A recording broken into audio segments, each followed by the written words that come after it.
আমার সেবা করতেছে কোনোটা বুঝি না, এতটুকুনি ব্যবধান, কিন্তু সেবাই করে। যেমন সাপ বিচ্ছু আল্লাহ বানাইছেন, সাপ বিচ্ছুরও কিন্তু আল্লাহ আপনার আমার অপকার করতে পারেন নাই, উপকারের জন্যই বানাইছেন। সুবহানাল্লাহ, জোরে পড়েন।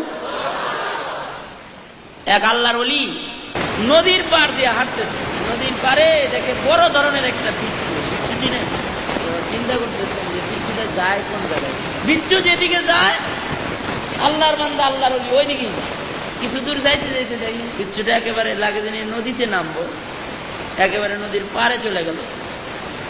কিছু সময় পরে একটা কচুরি পানা ভাইসা নদীর পাড়ে চলে এলো, বিচ্ছুটা লাফ দিয়া কচুরি পানার উপরে উঠল। কিছু সময় পরে নদীর আর একটা ঢের বাড়ি কচুরি পানাটারে নদীর মাঝখানে নিয়ে গেল। পারে দাঁড়ায় দাঁড়ায় আল্লাহ কচুরি পানার দিকে তাকায় রয়েছে, কিন্তু দেখে যে আস্তে আস্তে এটা ওই পার যায়। বুজুর্গের অনুভূতি জাগলো যে আমি তো আর এই পারে দাঁড়ায় থাকলে এটার খেলা দেখতে পারবো না, তাহলে একটা নৌকা ভাড়া লই। নৌকা ভাড়া নিয়ে এটার পিছে পিছে যাই, দেখি কই যায় এটা। নৌকায় চড়ে আল্লাহর ওলি কচুরি পানার পিছে পিছে যায়, আর কচুরি পানার দিকে তাকায় তাকায় আল্লাহর ওলি চোখের পানি ফেলে ফেলে কাঁদতেছেন। কচুরি পানারই নিয়ে কেন চিন্তা করেন? ওনার ইমান তাজা হইতেছে এটা দেখে চিন্তা করে। কারণ কোন মানুষ যখন মখলুক নিয়ে চিন্তা করে তার আল্লাহর সৃষ্টি সম্পর্কে চিন্তা করতে থাকে, তখন আল্লাহ সম্পর্কে তার ঈমান আরো বেশি মজবুত হইতে থাকে। আল্লাহ এইভাবে বানাইছেন, চিন্তা করলে আল্লাহর বিশ্বাস দৃঢ় হয়। আর যখন কোন মানুষ আল্লাহরে নিয়েই চিন্তা করা শুরু করে তখন ও নাস্তিক হয়। যেমন ইউনিভার্সিটির বড় বড় ডক্টরেট ডিগ্রিধারী কিছু ব্যাককল গুলা আছে, এগুলা আল্লাহরে নিয়ে চিন্তা করতে করতে নাস্তিক হয়ে গেছে। ওরা যদি ওদের এই মেধাগুলা আল্লাহর ব্যাপারে কাজে না লাগায়া খালেকের সৃষ্টির ব্যাপারে কাজে লাগাইতো, সৃষ্টিকে নিয়ে ভাবতো, তাইলে আল্লাহরে আরো বেশি করে তারা চিনত। সুবহানাল্লাহ। এজন্য আল্লাহ বলছেন যে আমারে নিয়ে চিন্তা করার দরকার নাই, আমার আকাশটা নিয়ে চিন্তা করো, আমার জমিনটা নিয়ে চিন্তা করো। মরুভূমি আমি উট ছেড়ে দিয়েছি, ওর পানি লাগে না মাসের পর মাস, ওরে নিয়ে একটু চিন্তা করো। আল্লাহ বলেন আফালা ইয়ানজুরুনা ইলাল ইবিলি কাইফা খুলিকাত ওয়া ইলাস সামাই কাইফা রুফিআত ওয়া ইলাল জিবালি কাইফা নুসিবাত ওয়া ইলাল আরদি কাইফা সুতিহাত ফাযাক্কির ইন্নামা আনতা মুযাক্কির লাস্তা আলাইহিম বিমুসাইতির ইল্লা মা তাওয়াল্লা ওয়া কাফার ফায়ুআযিবুহুল্লাহুল আযাবাল আকবার। আল্লাহ বলেন যে আমার উটটা নিয়ে দেখো, ভাবো, আকাশ নিয়ে ভাবো, পাহাড় নিয়ে ভাবো, জমিন নিয়ে ভাবো, আমারে বেশি বেশি চিনবা তাইলে। সুবহানাল্লাহ, জোরে বলেন, আস্তে নয়, আর জোরে বলেন সুবহানাল্লাহ। আল্লাহরে নিয়ে চিন্তা করলে ঈমান নষ্ট হয়। এজন্য এই আল্লাহর ওলি কচুরি পানার উপরে নজর দিয়া নৌকায় বৈশা বৈশা কচুরি পানা দেখে দেখে কাঁদতেছে। কেন কান্দে? চিন্তা করে একটা কথা। আল্লাহর ওলি চিন্তা করেন, আরে আমি নৌকা দিয়ে নদী পার হওয়ার জন্য নৌকার মধ্যে চললাম, এই বিচ্ছুটা যদি আমার নৌকায় উঠতো তাহলে আমি তারে বাড়ি দিয়ে মারতাম, তাকে আমি নদী পার হইতে দিতাম না। আল্লাহ এই বিচ্ছুকে নদী পার করার জন্য আমার নৌকায় উঠানোর দরকার নাই। নদীর কচুরি পানাটাকেও আল্লাহ অযথা বানান নাই। আমি বান্দা নদী পার হতে পারি এই জন্যে আমার জন্য নৌকা বানাইছেন। আর কচুরি পানা কি আল্লাহ বিচ্ছুর নৌকা হিসেবে বানাইছেন, অযথা বানায় নাই। সুবহান। চিন্তা করে এটা একটা কাম দিল তো, আকামে বানায় নাই আল্লাহ। কচুরি পানাটা যেতে যেতে নদীর ওই পার গেছে, বিচ্ছুটা লাফ দিয়া কচুরি পানার ভিতর থেকে নেমে গেছে, নাইমা মরুভূমির উঠতে আস্তে আস্তে আগাইতেছে। বহুদূর যাবার পরে একটা গাছ দেখা যায় যে গাছের ছায়ার নিচে এক আল্লাহর বান্দা ঘুমাইতেছে, নেককার বান্দা, মাথায় টুপি, গায়ে লম্বা জামা, টুপি পাগড়িটা খুইলা পাশে রাখছে, মুখে দাঁড়িয়ে আছে, রাখাল। আর এই রাখালের ছাগলগুলা মরুভূমির উপরে ঘাস খাইতেছে।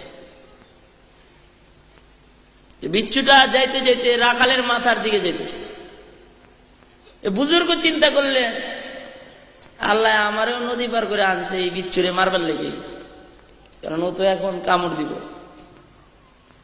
তাইলে আমি একটা পাথর হাতে নিয়ে এটা মারি।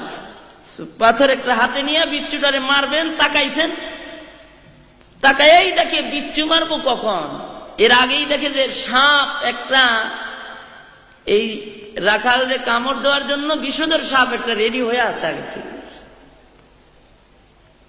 দেখতে দেখতেই দেখলেন যে বিচ্ছুটা আর দেরি করলো না, লাফ দিয়ে সাপের ঘাড়ে উঠে সাপের ঘাড়ে একটা কামড় বিচ্ছুতে বসায় দিল। হায়াতুল হাইওয়ান কিতাবের মধ্যে লেখা হয়, বিচ্ছুর বিষ সাপের গায়ে লাগার সাথে সাথে সাপ প্যারালাইসিসের রোগী হয়ে যায়। আর আস্তে করে করেন সুবহানাল্লাহ, আর একটু আস্তে করেন, গুনাহ হইতে পারে, জোরে করেন সুবহানাল্লাহ। বিচ্ছুর বিষ সাপের গায়ে লাগার সাথে সাথে সাপ প্যারালাইসিসের রোগী হয়ে যায়।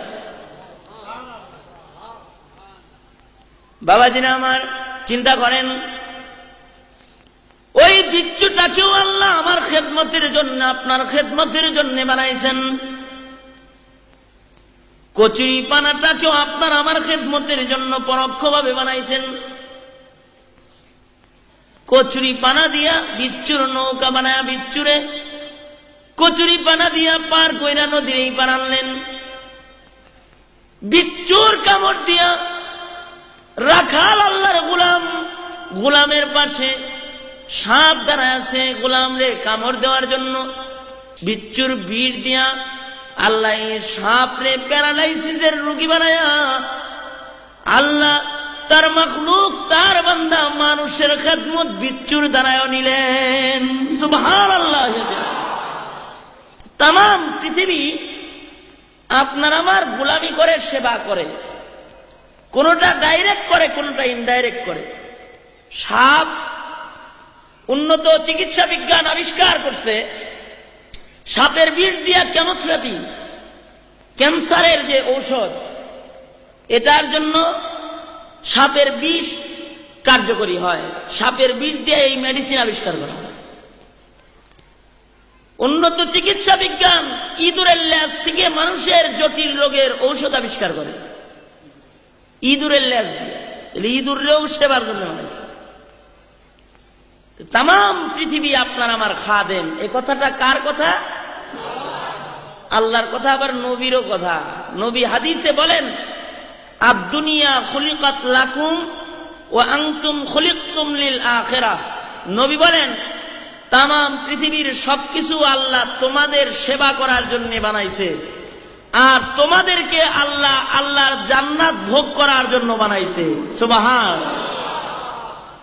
পৃথিবীতে যত মাখলুক আছে, কোন মাখলুকরে কিন্তু আল্লাহ জান্নাত দিব না, মানুষ ছাড়া আর কাউরে দিবে না। এখন সবাই যদি আল্লাহর গোলাম হয়ে যায়, তাতে আল্লাহর শর্ট পড়বো না জান্নাত দিতে। আদম নবীর থেকে শুরু করে কিয়ামত পর্যন্ত যত মানুষ আসছে আর আসবে, সবাই যদি আল্লাহর গোলাম হয়ে যায়, তাতেও কি শর্ট পড়বো জান্নাতে? যেদিন আলমে আরওয়াহে রূহ হাজির করে আল্লাহ সবার সাথে কথা বলছিলেন, ওই দিনই প্রত্যেকটা রূহের নামে আল্লাহ একটা করে জান্নাতও বানাইছে। সুবহান। সবাই জান্নাতি হয়ে গেল, আল্লাহর কোনো অসুবিধা নেই। এখন কারা জান্নাতে যাবে? জান্নাতে যাবে তাম দুনিয়া আমার গোলামি করে। আল্লাহ বলেন, ও মানুষ, উপরে আকাশটা তোমার গোলামির জন্য বানাইলাম, বারিশ বৃষ্টি বর্ষণ করলো। নিচের জমিনকে তোমার গোলাম বানাইলাম, এক দানা বপন করলা, 1000 দানা উঠলো। তোমার বাড়ির কোনায় কাঁঠাল গাছ তোমার গোলাম, বছরে বছরে তোমার কাঁঠাল দিল। আম গাছটাও তোমার গোলাম, বছরে বছরে তোমায় আম দিল। তোমার লতা পাতা গুলা, এগুলো গোলাম, তোমার গরুতে খাইলো, গরু তোমারে দুধ দিল। তাম পৃথিবীকে তোমার গোলাম বানাইছি বান্দা। এখন তুমি যদি আমার গোলাম হইতে পারো, তাইলে তোমার কল্যাণ, যদি তুমি আমার গোলামি করতে পারো তাহলে আমি আল্লাহ তোমাকে আমার সবচেয়ে সেরা জায়গা জান্নাতটা চিরদিনের জন্য মালিক বানায় তোমারে দিয়ে দিব। আর যদি গোলাম না হইতে পারো, মৌতের পরে দুইটা রাস্তা, জান্নাত জাহান্নাম। আমার গোলাম হইলে জান্নাত দিব, আমার গোলাম না হইলে জাহান্নামে আবার জ্বালাম পুরাম। আমরা সবাই কোথায় যাইতে চাই? আরো জোরে বলেন, কই যাইতে চান? সবাই জান্নাতে যাইতে চান। সবাই কারা কারা চান দুনো হাত তুলেন, এইভাবে তোলেন, এমনে এমনে। নারায়ে তাকবীর, আরো জোরে নারায়ে তাকবীর। কোরআন সুন্নাহর আলো, নারায়ে তাকবীর। জান্নাত দিবেন কি কাজ করলে? গোলামি করলে। কি করলে? গোলামি করলে। একটা আয়াত পড়ছি, এই আয়াত থেকেই ধারাবাহিক কিছু কথা আপনাদের সামনে রাখার চেষ্টা করব, যদি আল্লাহ তৌফিক দান করেন। গোলামি করলে আল্লাহ আমাদের জান্নাত দিবেন। গোলামি এবার কাকে বলে এটা আগে শুনুন। বাবা, নামাজ পড়ার নাম কিন্তু গোলামি নয়। শুধুই মাত্র রমজানুল মুবারকে রোজা রাখার নাম কিন্তু আসল গোলামি নয়। হজ্জে বাইতুল্লাহ করার নাম আসল গোলামি নয়। যাকাত প্রদানের নাম আসল গোলামি নয়। আসল গোলামি কিসের নাম? আসল গোলামি হইল আমাকে হায়াত নামক মহা দৌলত আল্লাহ দিয়ে তামাম দুনিয়ারে আমার গোলাম বানায় হায়াত দিয়া জমিনে ছাড়ছেন। আমার এই হায়াতি জিন্দেগিতে আমি যদি আল্লাহর আদেশগুলা মানতে পারি, আল্লাহর নিষেধ মানতে পারি, এটা হলো আসল গোলামি। যখন আল্লাহ নামাজ পড়তে বলছেন, নামাজ পড়ার নাম গোলামি। আবার কখনো কখনো আল্লাহ নামাজ পড়তে মানা করছেন, নামাজ না পড়াই গোলামি। রমজানুল মুবারকে দিনের বেলায় না খায়া সিয়াম সাধনা করতে আল্লাহ আদেশ করছেন, দিনের বেলায় না খাওয়ার নাম গোলামি। শাওয়ালের চাঁদ উঠছে, এবার দিনের বেলায় না খায় থাকা হারাম। ঈদের দিনে খাবার খায় আনন্দ ফুর্তি করাই আল্লাহর আদেশ। রোজা না রাখা খাবার খাওয়ার নামই আল্লাহর গোলামি। সুবহান। আদেশ মানা, নিষেধ মানা। যা আদেশ করলেন এটা মানব, যা নিষেধ করলেন তার থেকে বিরত থাকবো, এটার নাম গোলামি। মা যদি তার সন্তানকে কোনো আদেশ দেয়, মায়ের আদেশ যদি সন্তান মানে, তাহলে মা সন্তান তারপরে খুশি হয়ে যায়। বাবা যদি তার সন্তানকে কোনো আদেশ দেয়, বাবার আদেশ যদি সন্তান মানে, তাহলে বাবা সন্তান তারপরে খুশি হয়ে যায়। বড় ভাই যদি তার ছোট ভাইয়ের কোনো আদেশ দেয়, বড় ভাইয়ের আদেশ যদি ছোট ভাই মানে, ছোট ভাই তারপরে বড় ভাই খুশি হয়ে যায়। উস্তাদ যদি, শিক্ষক যদি তার ছাত্ররে কোনো আদেশ দেয়, শিক্ষকের আদেশ যদি ছাত্র মানে, ও ছাত্রটার পরে তার শিক্ষক খুশি হয়ে যায়। আল্লাহ বলেন, বান্দা আমি তোমারে কিছু আদেশ করছি, কিছু নিষেধ করছি। তামাম পৃথিবীর মালিক আল্লাহর আদেশ যেই বান্দা মানবে, আল্লাহর নিষেধ যেই বান্দা মানবে, ওই বান্দার পরে তামাম পৃথিবীর মালিক আল্লাহ খুশি হয়ে যান। আল্লাহ যার পরে খুশি হয়ে যান, তার জন্য জাহান্নামের আগুন চিরদিনের জন্য হারাম। এমনই আল্লাহর তিনটা আদেশ আর তিনটা নিষেধ মাখা একটা আয়াতে কারিমা আপনাদের সামনে তেলাওয়াত করছি, যার মধ্যে আল্লাহর তিনটি আদেশের কথা আছে, আল্লাহর তিনটা নিষেধের কথা আছে। আয়াতটা বড় বরকতি একটা আয়াত পড়ছি। কোরআন শরীফের মধ্যে যতগুলো আয়াত আছে 6666 আয়াত। এই 6666 আয়াতের মধ্যে সবচেয়ে দামি আয়াতটা পড়ছি। যে আয়াতটার দাম সবচেয়ে বেশি এবং যে আয়াতের তিলাওয়াত শুইনা বহু মানুষ মুসলমান হয়েছে, সেটা পড়ছি আপনাদের সামনে। যে আয়াত সম্পর্কে বলা হয় যে আপনার আমার নবীর কাছে যদি এই একটা আয়াতই নাজিল হইতো, আর কোন আয়াত যদি নাও আসতো, আর নবী যদি এই এক আয়াত নিয়েই উম্মতের কাছে মেহনত করতেন, তাহলে মুহাম্মদী মিশন জমিনে প্রতিষ্ঠিত হওয়ার জন্য এই একটা আয়াতই যথেষ্ট ছিল। তাফসীরে মাজারিতে আল্লামা সানাউল্লাহ পানিপথী রহমাতুল্লাহ আলাইহি কথা বলছেন। সুবহানাল্লাহ বলেন, আর জোরে পড়েন সুবহান। দামি আয়াত, খুব দামি একটা আয়াত পড়ছি না। 114টা সূরা আছে, প্রত্যেকটা সূরারই নাম আছে। নাম ছাড়া কোন সূরা কোরআন শরীফে নাই। আমরা কিন্তু নাম ছাড়া কোনো মানুষ এখানে নাই, আছি একজন। নাম ছাড়া কোন সূরাও আল্লাহর কোরআনে নাই। বাকারাতুন শব্দের অর্থ কি? গাভী। সূরাতুল বাকারা মানে গাভীর সূরা, এই তো হইল অর্থ, তাই না? এই সূরার ভিতরে গাভীর একটা ঘটনা আছে, এই গাভীর বর্ণনা সূরায় আছে, এজন্য সূরার নাম সূরাতুল গাভী, সূরাতুল বাকারা। তারপরের সূরা সূরা আলে ইমরান। আলে ইমরান মানে ইমরানের বংশ। ইমরান আলাইহিস সালাতু ওয়াস সালাম যে পয়গম্বর ছিলেন, ওই পয়গম্বরের বংশের বর্ণনা এই সূরার ভিতরে আছে, এই জন্য এই সূরার নাম সূরা আলে ইমরান। তাহলে বেমিল হইছে?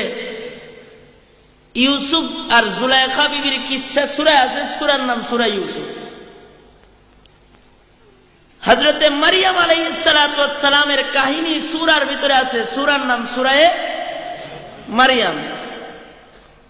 মাকড়সার কথা সূরার ভিতরে আছে, এজন্য সূরার নাম সূরা আনকাবুত। আনকাবুত মানে মাকড়সা।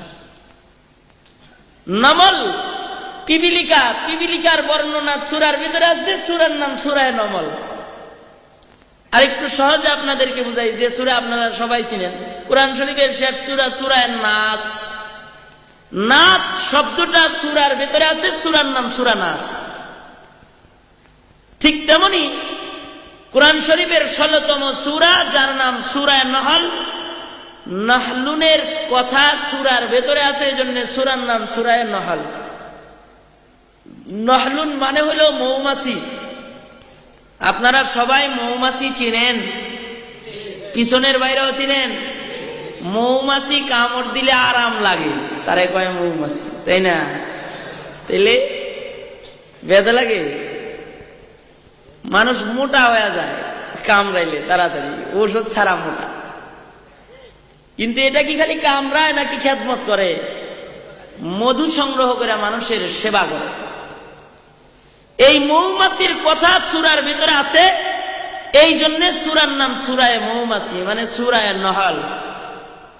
এই সূরার 90 নম্বর আয়াত তেলাওয়াত করছি আপনাদের সামনে।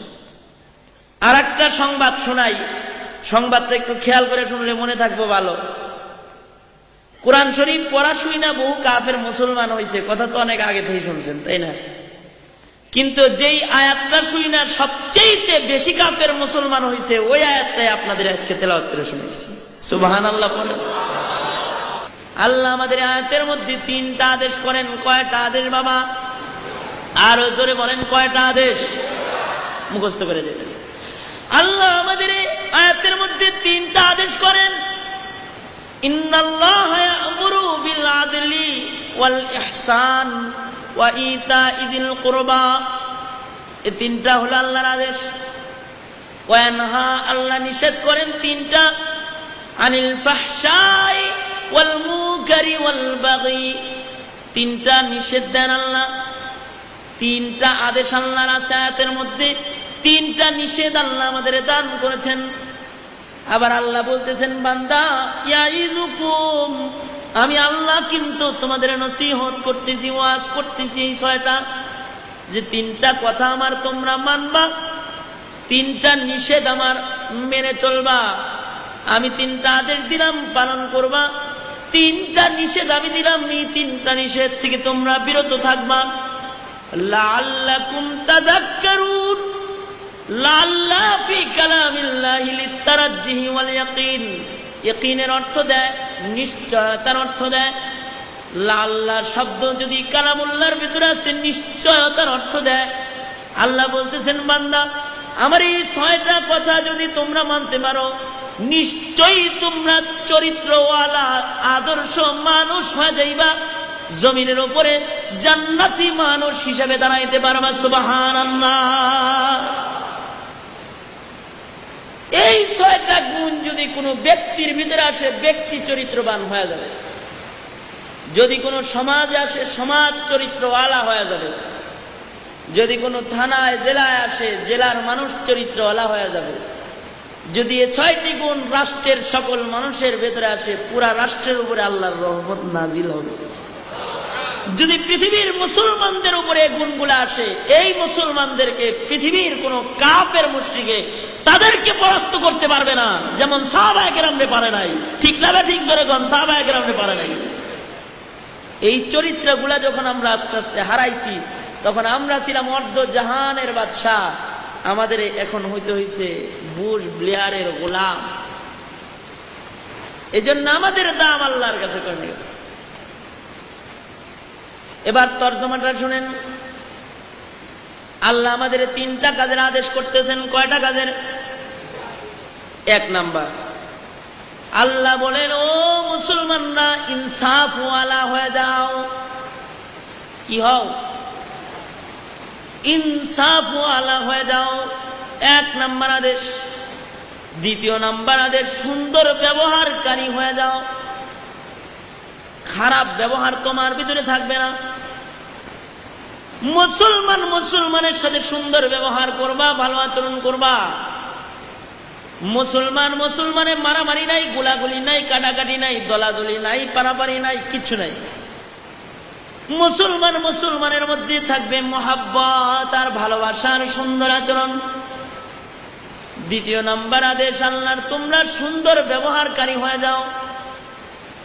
1 নাম্বার ইনসাফওয়ালা হও। 2 নাম্বার সুন্দর ব্যবহার করেনেওয়ালা হও। 3 নাম্বার নিকটতম আত্মীয় স্বজনদের হক আদায় করা শিখো। এই 3টা হলো আদেশ। আপনার আমার নবী তখন প্রধানমন্ত্রী, মদিনাতুল মুনাওয়ারা প্রেসিডেন্ট। আপনার আমার নবীর কাছে চুরির বিচার আইছে। চুরি করছে। কে চুরি করছে? কুরাইশ বংশের এক মহিলা চুরি করছে। আপনার আমার নবী বিচারকের আসনে বসেছেন। আপনার আমার নবী ম্যাজিস্ট্রেট, আপনার আমার নবী জজ, বিচার করতেছেন। আপনার আমার নবী কি বিচার করতেছেন? চুরির বিচার। পয়গম্বরের দরবারে হাজির হয়েছে। আপনার আমার নবী কুরআন শরীফ কানে খুলে ফলাইছেন, আয়াতে কারিমা তেলাওয়াত করছেন। আস-সারিকু ওয়াস-সারিকাতু ফাকতাউ আইদিয়াহুমা। চোর পুরুষ হোক আর মহিলা হোক, যদি চুরি করে তাহলে তার হাত কেটে দাও। কার আইন? আরো জোরে চিল্লায় কোন, কার আইন? আরো জোরে বলেন, কার আইন? 1 হাত কাটছে, যদি আবার চুরি করে তাইলে 1 পাও কেটে দেয়।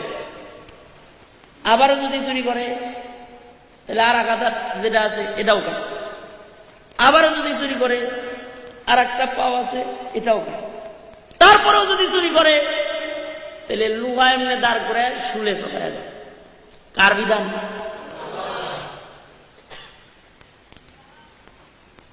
চোর চুরি করলো, ওই যে জুনায়েদে বাগদাদী রহমতুল্লাহ আলাইহি বাগদাদ শহর দিয়ে যাইতেছে, দেখে একজন শুলে চড়ায় রাখছে, 2 হাত নাই, 2 পাও নাই। বলতেছে, এটার কি হয়েছে রে? কয় হুজুর চুরি করছে। ওই কেমনে করলো? কয় হুজুর প্রথম করছে 1 হাত কাটছে, আবার করছে 1 পা কাটছে, আবারও করছে আর 1 হাত কাটছে, আবারও করছে আর 1 পা কাটছে। হুজুর তারপরে দাঁত দিয়ে কামড় দিয়ে যখন চুরি করছে তখন ওরে শুলে দিছে। চোরের বিচার হাত কেটে দাও চুরি ধরা পড়লে। আপনার আমার নবী কোরআন খুলছেন, হাত কাটবেন। সাহাবায়ে কেরাম দেখলো কুরাইশ বংশের মহিলা চুরি করছে, তার যদি হাত কাটা হয়, কুরাইশ বংশটা নবীর বংশ না, নবী বংশের মহিলার হাত কাটা গেলে পরে তো নবী বংশের বেয়াজ্জতি, বেয়াজ্জতি না? তাহলে একটা কাজ করো, নবী মনে হয় জানে না যে এটা কুরাইশ বংশের মহিলা, একটা সুপারিশ নবীর কাছে পাঠায় দাও, নবী এটা কুরাইশ বংশের মহিলা, তার হাত কাটার থেকে তার একটা আঙ্গুল কেটে একটু শিথিল করলে ভালো হয় বিচার। নবী আলাইহিস সালাতু ওয়াস সালামের কাছে সুপারিশটা নিয়ে যাবি কেডা? যার সাথে সম্পর্ক ভালো সে যা। কার ভালো? আবু বকর, ওমর, ওসমান, আলী, তোরা যারা আছেন একজন যা। আমি পারম না, আপনি যান। আমি পারম না, আপনি যান। সাহাবী খালি একজন আর একজনের দেখায়, আপনি যান। তো একজন আছে একটু বুদ্ধিমান, ও কয় যে আরে আমরা তো বুঝি, বুঝমান হয়ে সুপারিশ করলে তো সমস্যা। যে কিছু বুঝে না তারে ধরে পাঠায় দেয়, তাতে কোনো অসুবিধা নেই। বুঝে না কে? কয়েকটা মাসুম বাচ্চা টাচ্চা ধরে পাঠায় দাও, যারে নবী মহব্বত করে। বাচ্চা তো আর বুঝে না, আমরা যা বলে দেবো খবরটা খালি যায় টপ করে বলে আসবে। কারে দিবা? বলে উসামারে পাঠায় দাও। নবীজির পালক ছেলে হযরতে যায়েদ ইবনে হারেসা, তার ঘরে একটা নবীর নাতি হইছে, নাম রাখছেন নবী উসামা। এই উসামারে পাঠায় দাও। উসামারে নবী খুব মহব্বত করে, নবীর নাতি তো, নাতি যে দাদার কানে কানে বইলা এলে কোনো অসুবিধা নেই। পালক ছেলে, কিন্তু পালক ছেলে কেমনে হইছেন? খাদিজাতুল কুবরার চাচাতো ভাই 4টা গোলাম বাজার থেকে কিনছেন। হযরতে খাদিজার দরবারে এসে বলে, খাদিজা 4টা গোলাম বাজার থেকে কিনে আনছি। আমার ইরাদা, আমার নিয়ত, একটা গোলাম আপনারে আমি হাদিয়া দিব। 4 জন আপনার সামনে দাঁড় করায় দিলাম, এর মধ্যে যারে আপনার পছন্দ হয় ওইটা আপনি নিয়ে যান। খাদিজাতুল কুবরা 4টা গোলাম দাঁড়ায় রয়েছে, কিন্তু হযরতে যায়েদের চেহারা দেখেই উনার পছন্দ হয়েছে যে যায়েদ ছেলেটা ভদ্র ছেলে হবে। চেহারা দেখলে ভদ্র অভদ্র চেনা যায় না?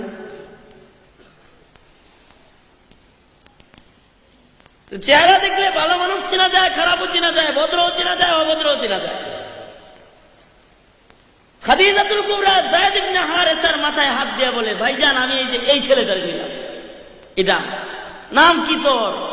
আমার নাম যায়েদ ইবনে হারেসা, আমার বাবার নাম হারেস। রাতের বেলায় আমার পয়গম্বর বাড়িতে আসছেন।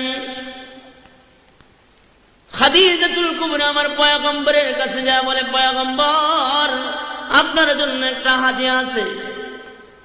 পয়গম্বর আমার কাছে একটা গোলাম হাদিয়া ছিল, গোলাম দিয়ে আমি কি করব? ও পয়গম্বর, একটা গোলাম আমার কাছে হাদিয়া আসছে। পয়গম্বর আমি আমার গোলামটা আপনারে হাদিয়া দিয়ে দিলাম, এই যে নেন যায়েদ রে আপনারে হাদিয়া দিয়ে দিলাম। এখন থেকে সফরে আর আপনি একা চলবেন না, যায়েদ আপনার সাথে থাকবে। এই যায়েদ আপনার খেদমত করবে। সুবহানাল্লাহ। এই ছেলেটারে পয়গম্বর খুব বেশি মহব্বত করেন। তাইফের মাটিতে যেদিন দাওয়াত দিতে গেছিলেন, ওদিন ওই যায়েদের সাথে নিয়ে গেছিলেন। আপনার আমার নবীর কষ্টের সফর হলো মোট 2টা। কয়টা? একটা হলো তাইফের মাটির সফর, আপনার আমার নবীর বড় কষ্টের সফর। আর একটা হলো হিজরতের সফর, আপনার আমার নবীর বড় কষ্টের সফর। তাইফের জমিনে আপনার আমার পয়গম্বর দাওয়াত দেওয়ার জন্য যেদিন গেছিলেন, তাইফের কাফের ছেলেরা চারপাশ থেকে আপনার আমার নবীকে ঘেরাও করে ধরছে। শিলা বৃষ্টির মতো পাথর মারছে। হযরতে যায়েদ বলেন, আমার নবীর গায়ের নরম চামড়া ছিদ্র হয়ে হয়ে পাথরগুলা নবীর গায়ের মধ্যে বৈশা বৈশা গেছে। হযরতে যায়েদ নিজের আঙ্গুল দিয়ে যেখান থেকে পাথরের কণাটা সরায় দেয়, ওখান থেকে রক্তের স্রোত নবীর গায়ের থেকে বের হয়।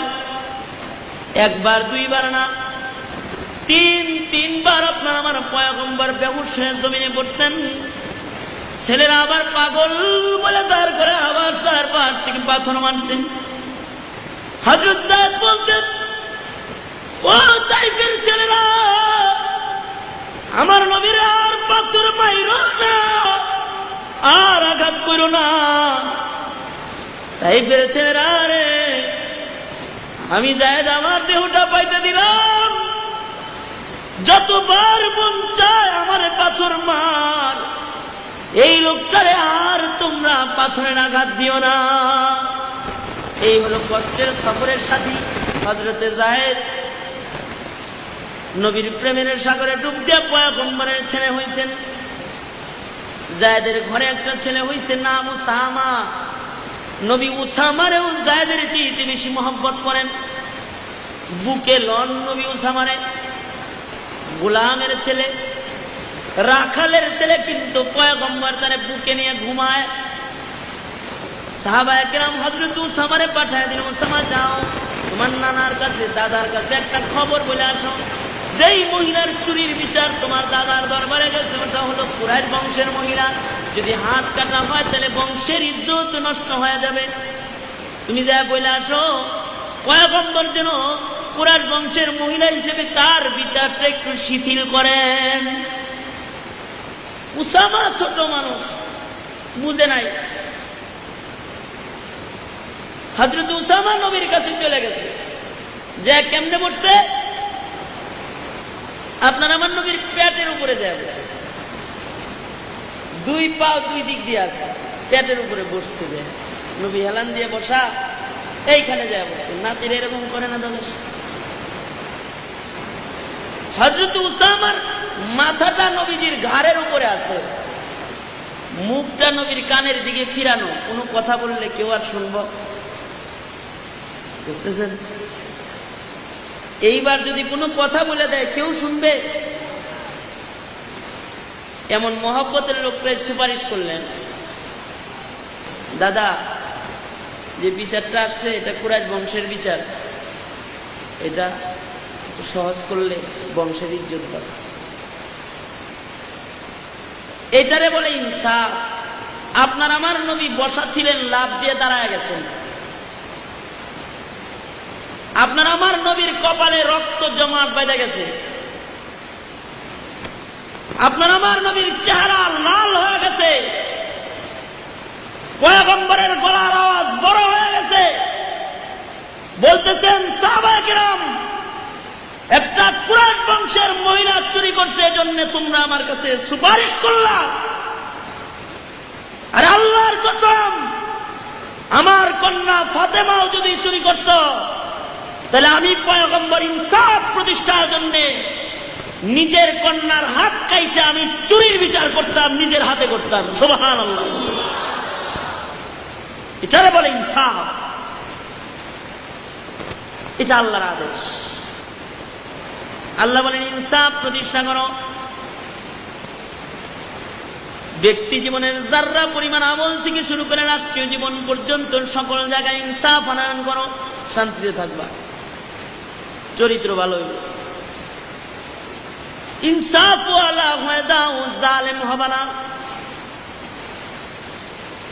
এক দানার জুলুম করা যাইব না। সাহাবায়ে কেরাম এক মুসলমানের বাগানের খেজুরের বিচিটা পর্যন্ত না বলে নিজের বাগানে নেয় নাই। সুবহানাল্লাহ। আসতে না জোরে কোন, আরো জোরে সবাই মিলে চিল্লায় কোন সুবহানাল্লাহ। এটা সাহাবায়ে কেরামের চরিত্র।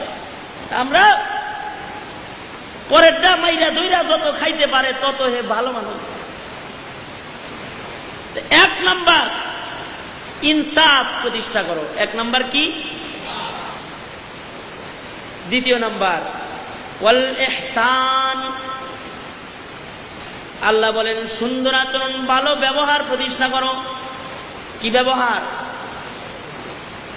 ভালো আচরণ, ভালো ব্যবহার প্রতিষ্ঠা করতে বলছেন আল্লাহ রাব্বুল আলামিন। তার মানে কি? ভালো ব্যবহার কারে কয়? ভালো ব্যবহার হলে একজন আর একজনের সাথে দেখা হলে মুখ ফিরায় রাখা, গরিব মানুষ কাছে এলে বিরক্ত হওয়া, নাকি কন? একটু কালো মানুষ যদি পাশে এসে গেইসা বসে তাহলে একটু দূরে সরে বসা, ভালো ব্যবহার। অথবা কারো অকল্যাণ চাওয়া, খারাপ ব্যবহার। একজন আর একজনরে সালাম দেওয়া হইলো ভালো ব্যবহার। একজন আর একজনরে খবর নেওয়া, ভাই আপনি কেমন আছেন, আপনার গরিব তাই গিয়েছি, আপনার শরীরটা ভালো ভাই, পাশাপাশি বাড়ি, আপনি জমিদার সাহেব আর সে রিক্সাওয়ালা, তাই কি হচ্ছে? দেখা হইলে হাইসা কথা বলে জিজ্ঞাসা করা, ভাইজান কেমন আছেন? ভালো। দেখা হইলে সালাম দেওয়া, আসসালামু আলাইকুম। একেবারে এমপি সাহেব এমপিগিরিতে পাস করছে, দেখে কেউ এখন আর সালাম দিব না, আগে তো সবাই দেয় সালাম দিচ্ছে। এটা কিন্তু ইনসাফ, সুন্দর ব্যবহার। সুন্দর ব্যবহার হইলো ধনী হাইটা যাবে, গরিবরে সালাম দিতে দিতে যাইবে। নেতা হাইটা যাইব, সাধারণ মানুষরে সালাম দিতে দিতে যাইব। প্রজা হাইটা আসবে, নেতাদের সালাম দিবে। শ্বশুর জামাইরে দিব, জামাই শ্বশুররে দিব, দুটোটাই জন্য, দুটোটাই ভালো ব্যবহার। ভিক্ষুকরেও সালাম দেওয়া লাগবো, জিজ্ঞাসা করা লাগবো, ভাই আপনি কেমন আছেন? আমরা এটা পারি না, আমরা পারি উল্টাটা। সালাম তো নাই, উপকারও তো করি না আমরা। সাহাবায়ে কেরাম উপকার করছেন একজন আর একজনের, নিজে না খায় আর একজনকে খাওয়াইছেন সাহাবায়ে কেরাম। আর আমরা যদি দেখি যে কেউ ভালো চলে, তাহলে আমাদের শরীরে জ্বালাপালা ধরে, খেপা ধরি আমরা, আমাদের সাথে ভালো আচরণ নেই। পাশাপাশি বাড়ি, পাশাপাশি দুইজনের বাড়ি, কিন্তু বছরের পর বছর কথা বলে না এমন মুসলমান আমাদের দেশে আসে। একই চার স্টলে বসে চা খায়, একজন ঢুকলে আরেকজন বাইরে আসে, আছে না? ভালো ব্যবহার হইল। এমনকি যে বাইরে যায় চিন্তা করে ও মরে যেতে পারে না, তাও আমি একটু শান্তি পাই, এরকম চিন্তা করি। যে কি ইচ্ছা আছে। এক বেটা দেও রে স্বপ্নে দেখছে, দেও আইসা কইছে, হয় কিছু নিবি? নিব না মানে? দিলে তো নিবই, দিলে সারা গেলা। তবে শর্ত আছে, শর্ত হলো তোরে যদি একটা দিই, পাশের বাড়িওয়ালারে দুইটা দিব। ওই যে আব্দুর রহিম যার হাতে তোর কাইজা, নিবি? ওরে দেখতেই আমি পারি না, ওরে দুইটা দিব, আমার একটা দিব, এরকম আমার লাগবো না, এরকম যাও গে। সকালবেলায় বিবিরে বলছে, বিবি পায়া ধন হারাইছে, ওকে ওই দিতে চাইছিল, কিন্তু যে আমাকে যার হাতে কাই যায়, আমাকে একটা দিলে ওরে দুইটা দিবার চাই, এই জন্য নেই। বিবি আবার চালা, এটা তুমি কি করলে? ওর নয় দুইটা আশা এলো, তাও তো আমাকে একটাই তো অন্তত চাইতে। যার লেগে করি চুরি, হেই কয় চোর। ভাবলাম তুমি বেজার হইবে, আর ওহের বাড়ি দুইটা এলে তুমি আবার রাগ করো। আমার পূর্বে রুহুল আমিন ভাই কইছে না, বিবির কথা না শুনলে তো বেজার। বিবির কথা তো সবাই শুনে, কে না শুনে? বর্তমানে তো কিয়ামতের সবচেয়ে বড় আলামত হইল পুরুষরা মহিলাদের কথায় চলে, এটা সবচেয়ে বড় আলামত। কারণ আমাদের প্রধানমন্ত্রী, বিরোধী দলীয় নেতৃত্ব থেকে শুরু করে আমাদের ঘর পর্যন্ত সবই হেরায়। ঠিক আছে, ওই যে এক রাজায় কইছে উজির রে, উজির আমার রাজ্যের লোকেরা কার কথায় চলে রে? আমার কথা শোনেনি, আমি যে এদের জন্য এত কিছু করি।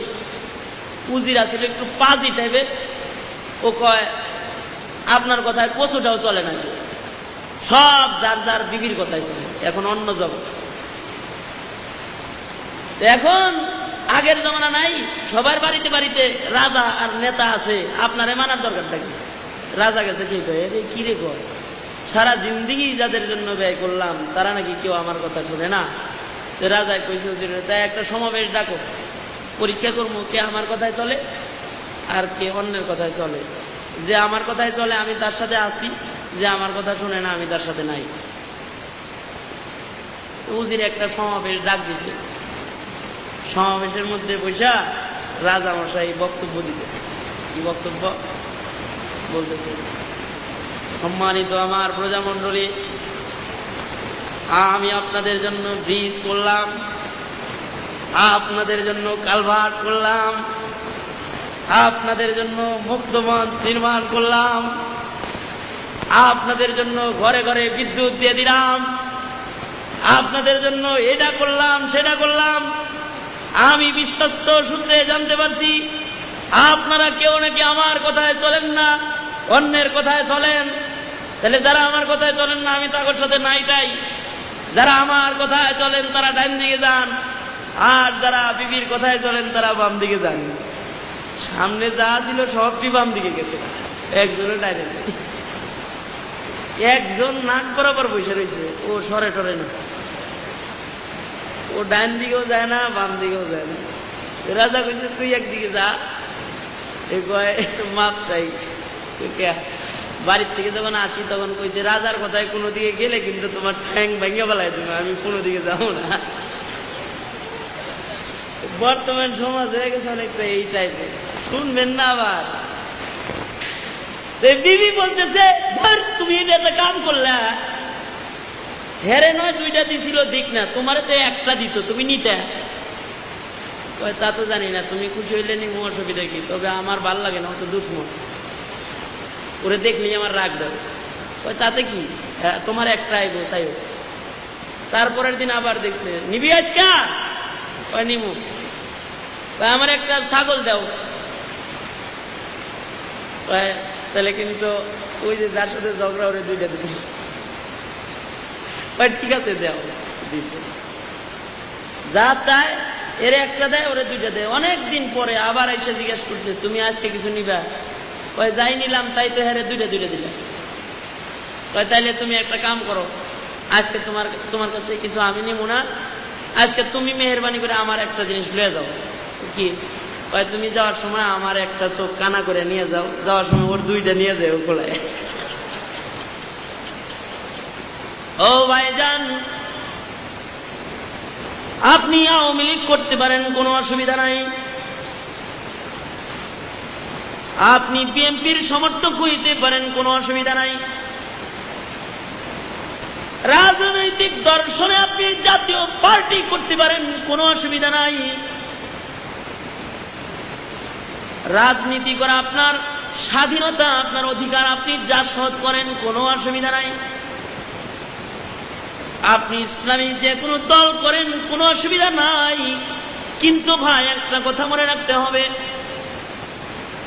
ভাই রাজনৈতিক দর্শনে ভিন্ন হইতে পারেন, গুড়া কিন্তু সবার এক, সবাই কিন্তু মুসলমানের সন্তান, সবাই কিন্তু কালেমাওয়ালা, এক সিলওয়ালা মানুষ। পুলিশে সিল এক, এজন্য মারামারি করে না। আর্মির সিল লেখা এক আছে, মারামারি করে না। বিডিআর সিল এক, মারামারি নাই, কাটাকাটি নাই। হিন্দু খ্রিস্টান এক, ওরা সবাই মারামারি নাই। আপনি আমি মুসলমান, সবার কিন্তু খতনার সিল লাগানো আছে। ছোট্টবেলায় বাপ মায় মুসলমানি করা, ইব্রাহিম একটা সিল আপনার আমার মধ্যে লাগাই দিছে, তুই ইব্রাহিমের সন্তান। মিল্লাত আবিকুম ইব্রাহিম হুয়া সাম্মাকুমুল মুসলিমিন। আমাদের বাপ এক বাবা, ইব্রাহিমের সন্তান। সবাই মুসলমান। কবরে যাওয়ার সময় সবার জন্য 3 কাফন, মহিলার 5 কাফন। সবাই এক বাপের সন্তান, মুসলমান হয়ে এক বাবার সন্তানে মারামারি কাটাকাটি, এটা আল্লাহ পছন্দ করে না। আল্লাহ বলেন ওয়াল ইহসান, এক বাপের সন্তান, ভাই ভাইয়ের সাথে সুন্দর আচরণ করবা, ভালো ব্যবহার করবা, উত্তম ব্যবহার করবা। এক ভাই আর এক ভাইরে দেখা হইলে সালাম দিবা, আসসালামু আলাইকুম ওয়া রাহমাতুল্লাহ। ভাইজান আপনি কেমন আছেন? আপনার শরীরটা তো ভালো। এতটুকুন ভালো ব্যবহার ভাই ভাইয়ের সাথে করবা। তিরমিজি শরীফের হাদিস, মুসলমান বাবাজিরা, তিরমিজি শরীফের হাদিস। আপনার আমার পয়গম্বর বলেন,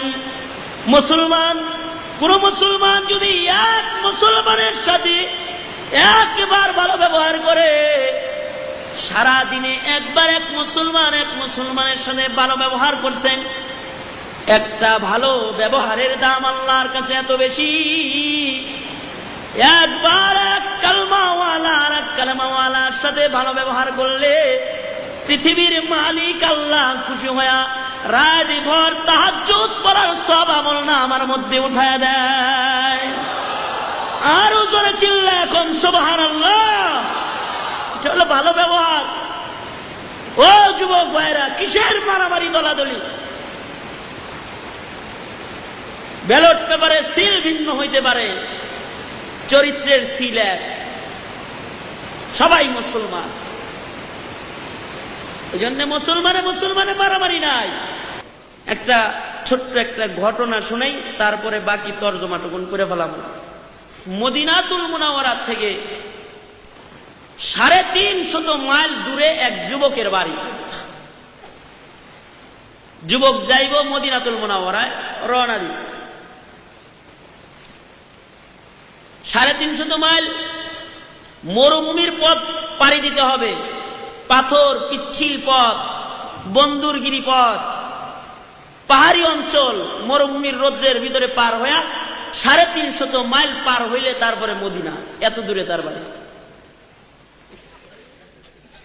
আগের জামানার রাস্তাঘাট তো খারাপ ছিল, 350 মাইল যাইতে অনেক সময় সপ্তাহ পর সপ্তাহ লেগে যেত। পাহাড়ি এরিয়া, বিশ্রাম নিত, আবার যেত, আবার বিশ্রাম নিত, আবার যেত। মরুভূমি তো রোদ্রের বেলায় চলা যেত না, রাত্রে চলতো, যদ্দূর আগায় রাত্রে আন্দা গুন্দা। আর মরুভূমিতে চললেই ক্লান্ত হয়ে যেত অল্প সময়। এই নওজোয়ান যুবক, এক যুবক 350 মাইল দূর থেকে মদিনায় যাত্রা আরম্ভ করছে। মোটামুটি 150 মাইল চলে গেছে, অর্ধেক রাস্তার বেশি অতিক্রম করছে প্রায়। দিনের বেলায় খুব ক্লান্ত হয়ে গেছে দিনে সফর করে। তো মনে মনে একটা খেজুরের বাগান তালাশ করতেছে, যদি খেজুর গাছের ছায়া পাওয়া যায় তাহলে বাগানে নিরাপদে একটু ঘুমাইলাম। সামনে যাই দেখে একটা খেজুরের বাগান, ভিতরে ঢুইকা নিজের উটটা খেজুর গাছের গোড়ায় বান্ধা নিজে ছায়ার মধ্যে ঘুমাইছে। ক্লান্ত মানুষ, শুইতে দেরি হয়েছে, ঘুমাইতে আর দেরি হয়নি। কিন্তু এই উটটা খেজুর গাছের গোড়ার থেকে ছুটে গেছে, দুর্বল বাদন হয়েছিল, ছুটে হাঁটাহাঁটি করতেছে। উট এমন জায়গা দিয়ে হাঁটতেছে যে জায়গায় চারা বুনছে, চারা খেজুর গাছের চারা চাষ করতেছে যেখানে, ওইখান দিয়ে উট হাঁটা শুরু করছে। খেজুরের বাগানের মালিক ক্ষিপ্ত হয়ে গেছে। বুড়া মানুষ, লাঠি বর দিয়ে হাঁটে। এই বেচারা আইসা চারার ভিতরে সে যায় তো আর ওটা আনতে পারে না, এই জন্য এদিক থেকে ঢিল মারতেছে। ঢিলটা এত জোরে একটা ঢিল মারছে, একটা চুক্কা পাথর মারছে যে মাথার হাড়ের ভিতরে লেগে হাড় ফাইটা ছিদ্র হয়ে গেছে। তো উটের মাথা দিয়ে রক্ত বাইরে হইতে হইতে এক পর্যায়ে উটটা রক্তক্ষরণ অবস্থায় মারা গেছে। মুসাফির যুবক খেজুরের পাতার ফাঁক দিয়ে সূর্যের আলো আইসা চোখে পড়ছে, ঘুম ভাঙে গেছে। ঘুম ভাঙে দেখে উট নাই, এমনি ক্ষুধার্ত, আবার মুসাফির মাথা তো এমনি অনেকগুলা দিয়ে গরম, খিদা লাগলে মাথা গরম হয় না? তো না খাওয়াতে হয়, একে তো রাগ। আবার মুসাফিরের চিন্তা যে এই মরুভূমির বালি কেমনে যাবো, উট কই গেল? খুঁজতে খুঁজতে যায় দেখে যে বাগানের এক কোনায় চারা গাছ বপন করছে, তার পাশেই উটটা রক্তক্ষরণ অবস্থায় মারা গেছে। কে মারলো উট? এক বুড়া চাচা বসে আছে। চাচা মিয়া সরল মনা মুসলমান, সেও মুসলমান। চাচা বলে ফেলছে যে আমি মেরে ফেলেছি। রাগের মাতালে আর নিজের কন্ট্রোল রাখতে পারে নাই, চাচারে এমন পিটাইছে। পিটানি খায় চাচাও এক পর্যায়ে অজ্ঞান হয়ে, চাচা দুর্বল মানুষ, চাচাও মারা গেছে। কিন্তু মুসলমান যদি কোনো অপরাধ করে তাহলে মুসলমানের অনুশোচনা আসা চাই। বউ তালাক দেওয়ার পরে যেমন অনুশোচনা আসে, আহারে কি করলাম, তখন হুজুর রেজে হালাল করে দেন, হালাল করে দেন, হ্যাঁ এমন হালাল কে? ওই তো এরকম ঠিক মানুষ মারার পরে হুসাইছে, এটা কি করলামটা কি? হাসরের ময়দানে খুনি হয়ে দাঁড়াবো আল্লাহর কাছে, ভয় এসে গেছে, খুন করে আর যায় না, দাঁড়ায় রয়েছে। বিকাল বেলায় বুড়ার 2 সন্তান খেজুরের বাগানে আসছে বাবার সন্ধানে। বাবার লাশটা পড়ে আছে, পাশে একটা মরা উট দেখা যায়। নওজোয়ান এক মুসাফির যুবক পাশে দাঁড়ায় রয়েছে। 2 সন্তান এসে রেখে বলে, এ নওজোয়ান যুবক, জানো কি আমাদের পিতারে কে মারলো? যুবক বলে, আমি মুসাফির, আমি মেরে ফেলছি, আমি মুসলমান। তুমি মারছো, আবার দাঁড়ায় রয়েছো, পালাও নাই তুমি? বলেন না, মাথা গরম রাগের অবস্থায় মেরে ফেলছি, আমি তো আসামি হয়ে গেছি। ভাইজান, তোমরাও তো মনে হয় মুসলমান, আমি তোমাদের হাতে ধরা দিয়ে দিলাম, আমি তোমাদের বাবার খুনি আমি। সুতরাং ভাই, শরীয়ত আদালতে চলে যাই, আমি খুনি, আমার খুনের বিচার হয়ে যাক, দুনিয়ায় অপরাধের শাস্তিটা দুনিয়ায় পাওয়া যায়। ভাইরে, দুনিয়ার আদালতে এখন যাইবার চাই, এখান থেকে পালায়ন করে আল্লাহর দরবারে হাসরের ময়দানে খুনি হিসাবে দাঁড়াতে চাই না। বাপ হারায় গেছে, যুবক দুইটাও তো খেপা, নওজোয়ানদের নিয়ে মদিনাতুল মুনাওয়ারার দিকে রওনা দিছে খলিফাতুল মুসলিমিন হযরত ওমরে ফারুক। আচ্ছা, বিচার দিয়ে দিল। খলিফাতুল মুসলিমিন বিচার করলেন,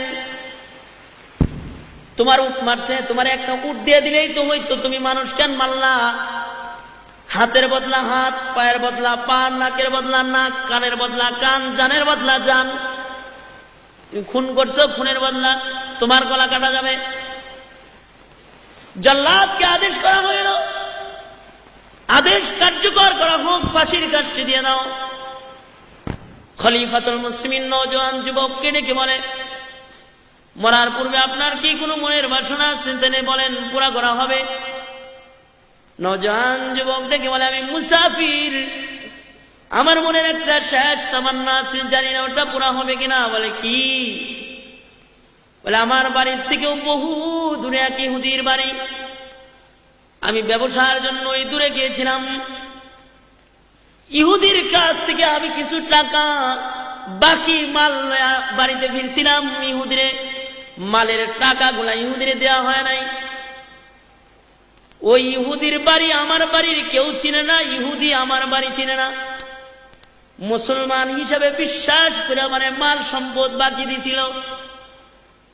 ও খলিফাতুল মুসলিমিন, আমি যদি এই ঋণ পরিশোধ না করি, তাইলে ইহুদি সারা জীবন মুসলমানদেরকে খেয়ানতদার বলে গালি দিবে। আমি আমার ভয় পাইতেছি না, আমি মুসলমান জাতির ভবিষ্যতের ভয় পাই। আমি মুসলমান হয়ে যদি ঋণ পরিশোধ না করি, তাইলে ইহুদি সারা জনম মুসলমানদেরকে পরের হক নষ্ট করে খায়, এই কথা বলে বলে গালি দিবে। এজন্যে আমারে যদি একটু সুযোগ দিতেন, ঋণ পরিশোধ করে আসার কয়েকদিনের ছুটি দিতেন, তাহলে আমি যে একটু ঋণটা পরিশোধ করে আসতাম, তারপরে বিচার হইলে শান্তিতে বলে যেতে পারতাম। খলিফাতুল মুসলিমিন বলেন, 2-4 জন মানুষ তোমার সাথে পাঠানো সম্ভব না, কারণ 2-4 জন তোমার বাড়িতে গেলে তোমার আত্মীয় স্বজন যে তাদেরকে ফেরত পাঠাইবো, এটাও তো গ্যারান্টি নেই। তুমি এক খুনি, আর 10 জনে মিলে আমার 3 লোকরে মেরে ফেলাই দিলে, আর 3 খুন জোড়া হইল। আর তোমার সাথে যে এই মুহূর্তে 20-25 জনের কাফেলা পাঠিয়ে দিব, এটাও সম্ভব নয়, কারণ সাহাবায়ে কেরাম এখন যুদ্ধের ময়দানে দলে দলে মুসলমানরা জায়গায় জায়গায় আছে। সুতরাং একটা প্রসেস আছে, তুমি যদি এটা করতে পারো তাহলে তোমার ছুটি পাওয়া যাইতে পারে। সেটা হলো, তুমি তোমার পক্ষ থেকে তোমার একজন আত্মীয়রে আমাদের কাছে আমানত রাখো, তুমি যদি না আসো আর ওই 2 যুবক যদি বিচার দাবি করে, তাহলে তোমার জায়গায় তোমার আত্মীয়রে জবাই দিয়ে দিবে, তুমি যা বিচার করবা, ঋণ পরিশোধ করবা। আর যদি তুমি নির্ধারিত সময় চলে আসো, তাহলে তোমার আত্মীয়রে ছেড়ে দিলাম, তোমার বিচার করে তোমারে ছেড়ে দিলাম। কথাটা যুক্তিসঙ্গত? নওজোয়ান যুবক দেখে বলে, খলিফাতুল মুসলিমিন, আমি একজন অপরিচিত যুবক মদিনার, এই মদিনায় আমার কোনো ভাই নাই, এই মদিনায় আমার মা বাবা আত্মীয় স্বজন কেউ নাই। ও খলিফাতুল মুসলিমিন, আমার বাপ যদি মদিনায় থাকতেন, তাহলে আমার বাবা আমার জিম্মাদার হইতেন। আমার মা যদি মদিনায় থাকতেন, তাহলে আমার মা আমার জিম্মাদার হইতেন।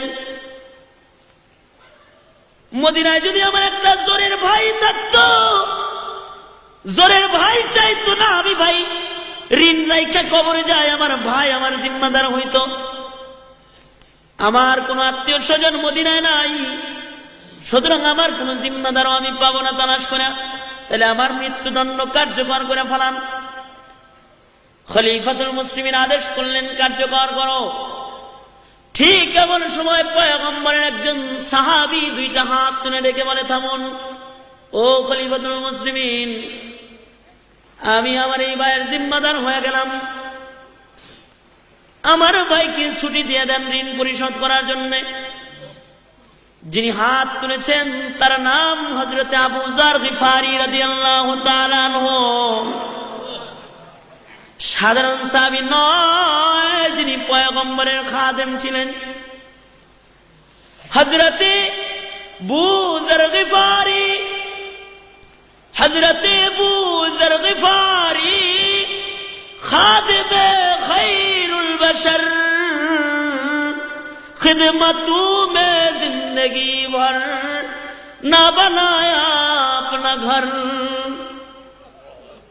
নবীর খেদমত করতে করতে নিজের জন্য একটা ঘর বানানোর টাইম পায় না এমন একজন সাহাবী দুইটা হাত তুলে ডেকে বলতেছে, ও খলিফাতুল মুসলিমিন, এই যুবকের একজন ভাই যদি মদিনায় থাকতো তাহলে ভাই ভাইয়ের জিম্মাদার হয়ে যাইত।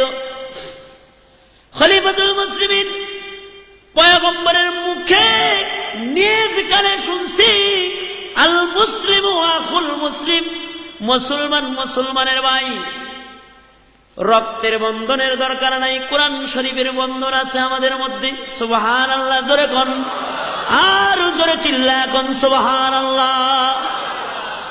আমি আমার ভাইয়ের জিম্মাদার, আমার ভাইয়ের ঋণ পরিশোধের জন্য ছুটি দিয়ে দেন, আমি জিম্মাদার হয়ে রয়ে গেলাম।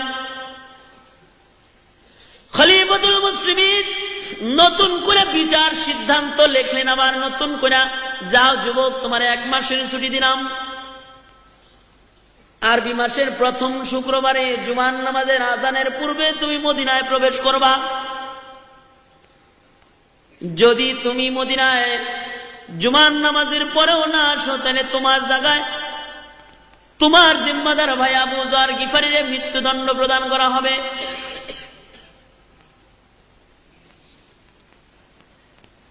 নওজোয়ান যুবক ঋণ পরিশোধের জন্য যাত্রা আরম্ভ করলো নিজের বাড়ির দিকে।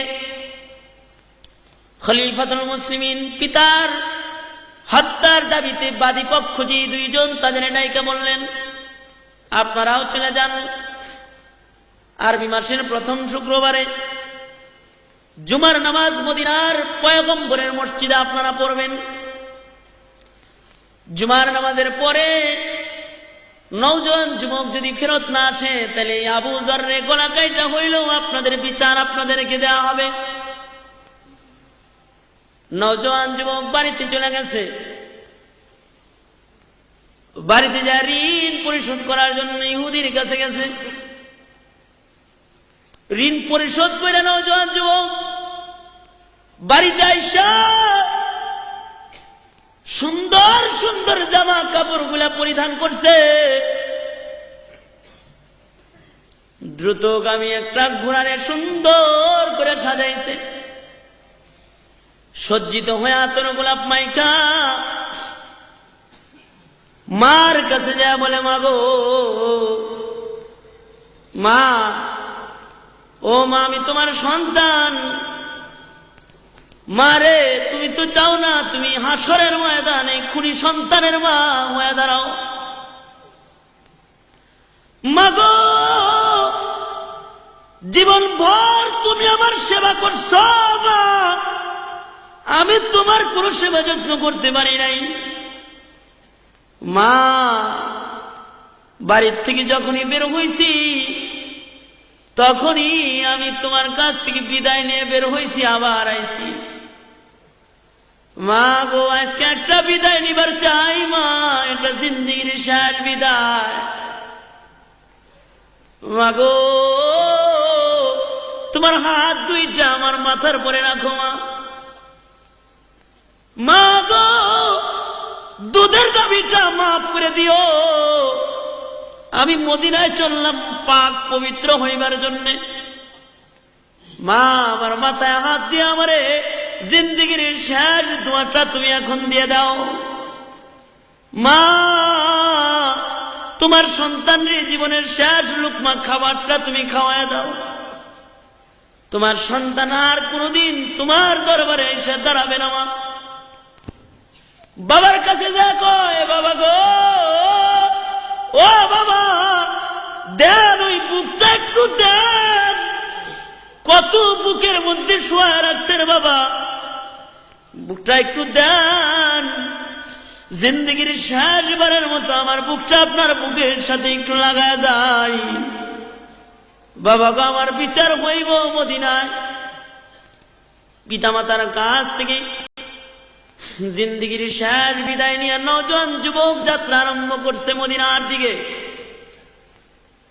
এদিক দিয়া মসজিদের নববীতে জুমার নামাজের আজান হয়ে গেছে, এখনো পর্যন্ত কেউ মদিনায় আসে নাই। খলিফাতুল মুসলিমিন হযরত ওমর পত্রবাহক পাঠিয়ে দিয়েছেন আবু যর গিফারির বাড়িতে। আবু যর জীবনের শেষ জুমার নামাজ পড়াইবার লাইগা মসজিদের নববীতে আইসা যান। আপনার জিন্দেগির শেষ জুমা আজকে মদিনায় হইতে পারে। আপনার ভাই যদি ফেরত না আসে, তাহলে আপনার ভাইয়ের জায়গায় আপনার মৃত্যুদণ্ড প্রদান করা হবে। হযরতে আবু যর গিফারি জিন্দেগির শেষ জুমার নামাজের প্রস্তুতি নিয়ে মদিনায় পয়গম্বরের মসজিদে হাজির হয়ে গেছে। খলিফাতুল মুসলিমিন জুমার নামাজের ইমামতি করেছেন, সালাম ফিরাইছেন, আসসালামু আলাইকুম ওয়া রাহমাতুল্লাহ, আসসালামু আলাইকুম ওয়া রাহমাতুল্লাহ। নামাজ শেষ হয়ে গেছে। পর্যায়ক্রমে খলিফাতুল মুসলিমিন বিচারকেরা শুনে বসছেন। নওজোয়ান দুই যুবক, দুই ভাই এসে বাবার হত্যার মামলা বিচার দাবি করছে।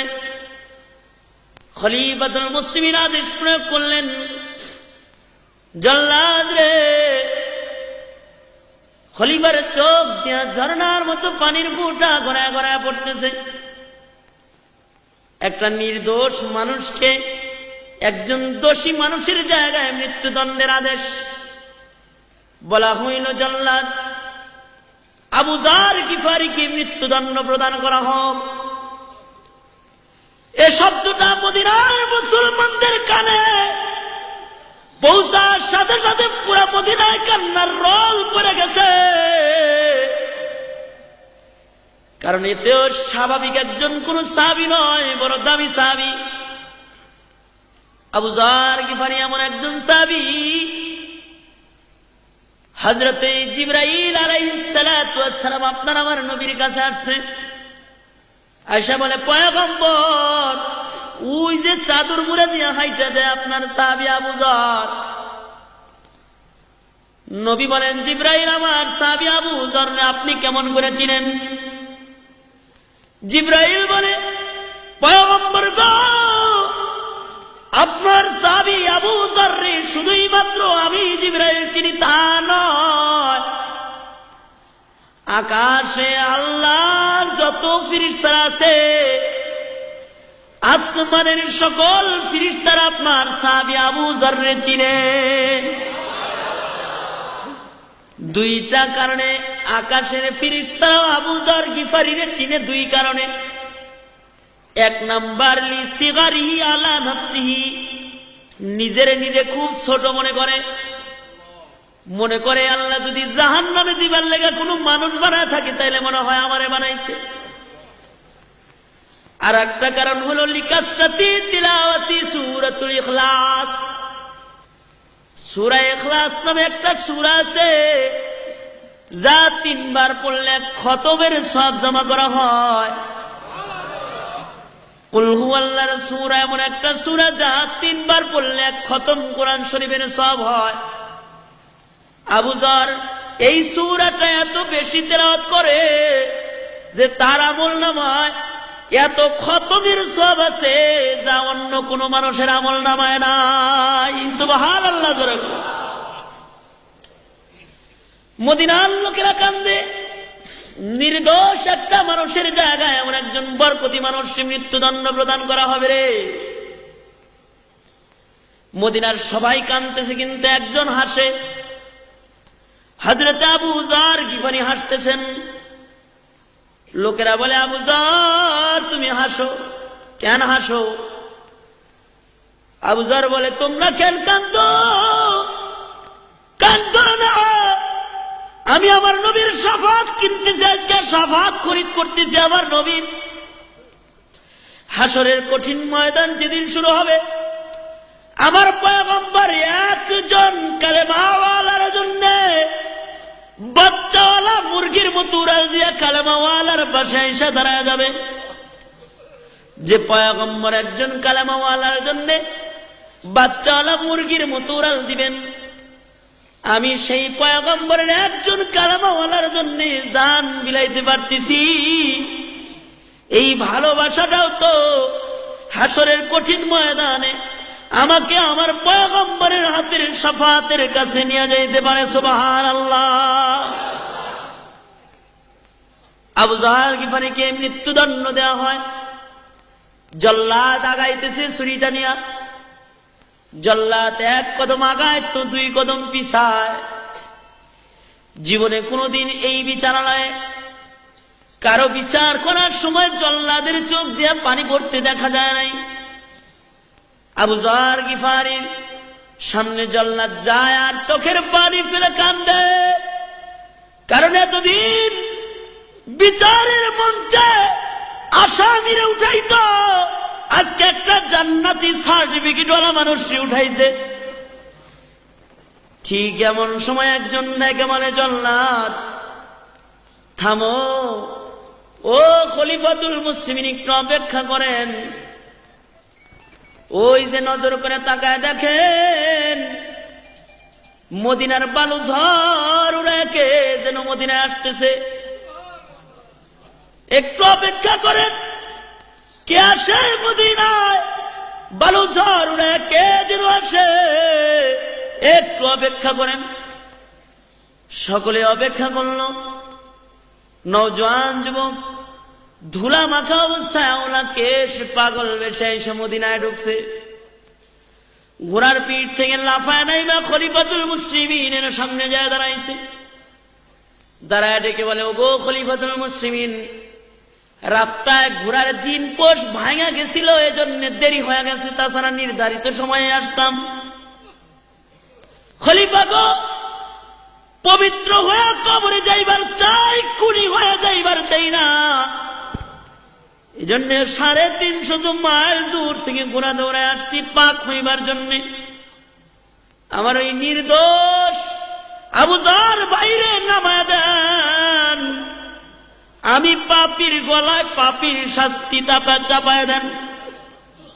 খলিফাতুল মুসলিমিন হযরতে উমরে ফারুক নওজোয়ান যুবকটারে জড়ায় ধরছে, কপালের মধ্যে চুমা খাইতেছে আর বলতেছে, শোনো যুবক, যেই লোকটা 350 মাইল দূর থেকে পাক হয়ে কবরে যাওয়ার জন্য খুনের সাজা গলায় নিতে ঘোড়া দৌড়ায় মদিনায় আসতে পারে, তারে পাক পবিত্র করার জন্য গলা কাটার দরকার নাই। তারে তো আল্লাহ বহু আগেই পবিত্র জান্নাতি মানুষের খাতায় তার নাম উঠায় দিছে। কিন্তু ইসলামের বিধান মৃত্যুদণ্ড কার্যকর করতেই হবে। এক পবিত্র মানুষের নামায় আর একজন পবিত্র মানুষকে উঠাইতেছে জল্লাদ। মদিনায় কান্নার রোল পড়ছে। ঠিক এমন সময় আরো 2 জন মানুষ দাঁড়ায় বলতেছে, ও খলিফাতুল মুসলিমিন, যেই নওজোয়ান যুবক 350 মাইল দূর থেকে পবিত্র হইবার জন্য মদিনা আসতে পারে, সে কোনদিন ইচ্ছা কইরা মানুষ মারতে পারে না। ও খলিফাতুল মুসলিমিন, আমরা ওই 2 যুবক যারা বাবার হত্যার বিচার আপনার কাছে দিয়া আমাদের এই মুসলমান বাইরে ফাঁসির আদালতে দিয়া গেছিলাম, ও খলিফা আজকে একটা নতুন দরখাস্ত করতেছি। খলিফা গো, বাপের হত্যার বিচার ক্ষমা করে দিলাম, ওই জায়গা থেকে বাইরে নামা দেন, বুকে করে আপন ভাই বানায় নিজের বাড়ি নিয়ে যায়। এটা হলো মুসলমান মুসলমানের ভালোবাসা। আল মুসলিম আখুল মুসলিম, মুসলমান মুসলমানের ভাই। এজন্য আল্লাহর তিনটা আদেশ, 1 নাম্বার ইনসাফওয়ালা হও, 2 নাম্বার ভালো আচরণওয়ালা হও, সুন্দর ব্যবহারওয়ালা হও, একজন আর একজনের জন্য জানের জান হয়ে যাও। যদি মোহাব্বত আমাদের মধ্যে থাকতো, সারা পৃথিবীর মুসলমানরা যদি একজন আর একজনকে ভালোবাসতাম, আল্লাহর কসম করে বলতে পারি ওই লাল চামড়ার কুকুররা আপনার আমার পয়গম্বরের ব্যঙ্গচিত্র আইকে আপনাকে বেইজ্জতি করতে পারতো না। ঠিক না ঠিক জোরে বল। আসুন এই রবিউল আউয়াল মাসে পয়গম্বরের মহব্বত ভেতরে আইনা পয়গম্বরের যে সকল দায়িত্ব পয়গম্বর রেখে গেছেন এগুলোর রক্ষণাবেক্ষণ আমরাই করতে পারি পয়গম্বরের উম্মতেরা। আল্লাহ আমাদের সকলকে তৌফিক দান করেন, আমিন।